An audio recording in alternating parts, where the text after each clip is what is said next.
সন্তানের যে ব্রেক নষ্ট হয়ে গেছে, এই ব্রেক নষ্ট হওয়ার এক নাম্বার কারণ হচ্ছে মা বাবা তার সন্তানের কথা মন দিয়ে শুনে না।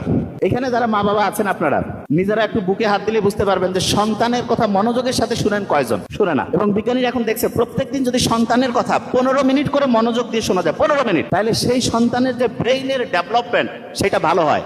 ব্রেইনের যে ব্রেক সেটা সবসময় একদম অটোমেটেড ওয়েতে কাজ করে। এখন অনেকে বলবে যে না, আমার সন্তানের ব্রেইনের ব্রেক ঠিকই আছে। আপনার সন্তানের ব্রেইনের ব্রেক ঠিক আছে না নষ্ট হয়েছে, এটা বোঝার জন্য সহজ কিছু বুদ্ধি আছে। এক নাম্বার বুদ্ধি হচ্ছে আপনার সন্তান যেই কাজটা করা উচিত না সেইটা খালি করতেই থাকে করতেই থাকে করতেই থাকে। কিরকম?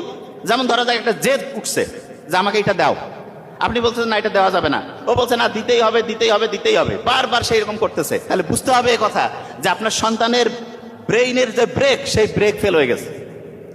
এবং এই ব্রেক ফেল হওয়ার প্রথম যে কারণ সেটা কি, সেটা হচ্ছে আপনি আপনার সন্তানের কথা মনোযোগ দিয়ে শুনেন নাই।